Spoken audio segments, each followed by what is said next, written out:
ఎవరు ఎవరు నువ్వు, ఎవరు ఎవరు నువ్వు.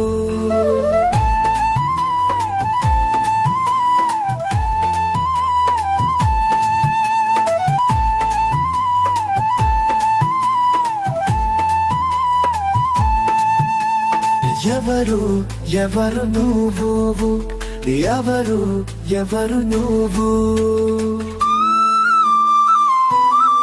ఓ సత్యాన్వేషి, ఓ సత్యాన్వేషి, ఆస్తికుడివా నాస్తికుడివా హేతువాదివా. ఆస్తికుడివా నాస్తికుడివా హేతువాదివా.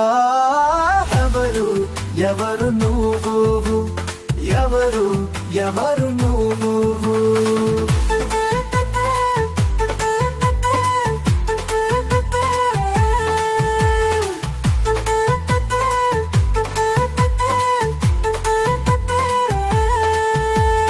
హాయ్ అందరికీ నమస్తే, నేను మీ సత్యాన్వేషి.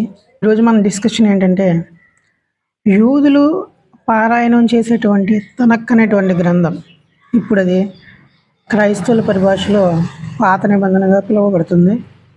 అసలు ఆ తనక్ అనేటువంటి గ్రంథాన్ని హిబ్రూ భాషలో వారు ఏ రకంగా రాసుకున్నారు, లేదా వాళ్ళ దేవుడు ఏ రకంగా వాళ్ళకి ఇచ్చాడు, నేడు మన క్రైస్తవులు చదువుతున్న బైబిల్లో పాత నిబంధన అనేటువంటిది ఏ రకంగా ఉంది అనేటువంటి వ్యత్యాసాన్ని చూడడానికి ఈ ఎపిసోడ్ మొదలుపెట్టాం. ఎందుకని యూదులు నేటికి క్రైస్తవుల్ని నమ్మట్లేదు, లేదా బైబిల్ని నమ్మట్లేదు, అయితే ఈ యేసుని నమ్మట్లేదు అనే దానికి అసలైన కారణం మనకి అర్థమవుతుంది. ఎందుకంటే వాళ్ళ బైబిల్, వాళ్ళు నమ్మేటువంటి తనక్ అనేటువంటి గ్రంథానికి వీళ్ళు నమ్మేటువంటి ఈ బైబిల్కి చాలా తేడా ఉంది. పరిశోధన ఆదికాండం 1వ అధ్యాయం మీద మొదలు పెడదాం. అసలు ఉపోద్ఘాతం విందాం బైబిల్ గురించి. దీన్ని హెబ్రీలో రాయడం జరిగింది, అలాగే కొన్ని పుస్తకాలను అరమైక్లో కూడా రాయడం జరిగింది. అందులో భాగంగా మొత్తం అరమిక్ మరియు హిబ్రూలో రాయబడినటువంటి పుస్తకాల సంఖ్య అంతా అని మనం అడిగితే హెబ్రీ బైబిల్లో దీనిని తనక్ అని కూడా పిలుస్తారు. మొత్తం 24 పుస్తకాలు ఉన్నాయి. ఇవి 3 ప్రధాన భాగాలుగా విభజించబడ్డాయి.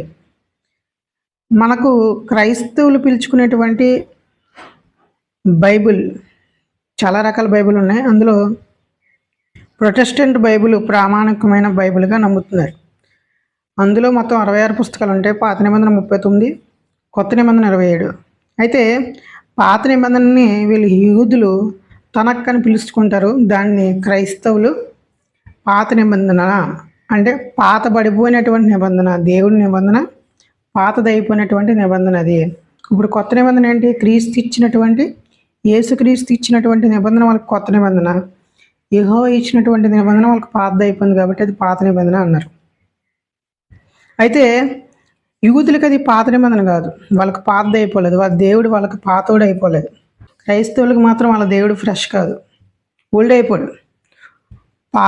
మనం మొబైల్ పాతదైపోతే కొత్తది కొంటాం, అలాగే క్రైస్తవులకు వాళ్ళ దేవుడు పాతోడు అయిపోడు కాబట్టి ఇంకో కొత్త దేవుని తీసుకురావాలనుకున్నారు, తీసుకొచ్చారని నేను అనుకుంటున్నాను. అయితే యూదులు కూడా క్రైస్తవుల్ని ఏ రకంగా చూస్తారంటే, క్రైస్తవులు ముస్లింని ఏ రకంగా వాళ్ళ మనసులో ఫీల్ అవుతున్నారు అంటే, బైబిల్ చెప్పింది వాళ్ళకి నచ్చలేదు, బైబిల్లో చెప్పిన విషయాలు వాళ్ళకి నచ్చక వాళ్ళు కావాలనుకున్నటువంటి రీతిగా బైబిల్ని రాసేసుకుని దానికి ఖురాన్ అని పేరు పెట్టుకున్నారు అని క్రైస్తవులు ముస్లింల గురించి అభిప్రాయపడతారు. అలాగే యూదులు కూడా క్రైస్తవుల మీద ఒక అభిప్రాయం కలిగి ఉన్నారు. ఏంటంటే యెహోవా ఇచ్చినటువంటి ధర్మశాస్త్రం, నిబంధనలు, కట్టడలు, ఆజ్ఞలను క్రైస్తవులు పాటించలేక దానిని కావాలని చెడగొట్టేయాలని, పాత నిబంధనని చెరిపేయాలని, అందులో ఉన్నటువంటి ఆజ్ఞల్ని మార్చేసి వాళ్ళకి నచ్చిన విధంగా కొత్త నిబంధన రాసుకున్నారు. దానికి యేసుక్రీస్తు వచ్చాడు, ఒక ఆయన దేవుని కుమారుడని, రానటువంటి వ్యక్తిని వచ్చాడని చెబుతూ వాళ్ళకి నచ్చినట్టుగా గ్రంథాన్ని రాసేసుకుని వాళ్ళు కొత్త మతాన్ని స్థాపించుకుని యూదులు కూడా అందులోకి వచ్చేయాలి అంటూ వాళ్ళ మత మార్పిడికి కారణం అవుతున్నారు. లేనటువంటి దేవుని సృష్టించి ఉన్న దేవుని వదిలేసి కొత్త దేవుని తెచ్చి ఈ దేవుని నమ్ముకోవాలని చెప్పి ప్రపంచాన్ని ఒత్తిడి చేస్తున్నారు అనేటువంటిది యూదుల అభిప్రాయం.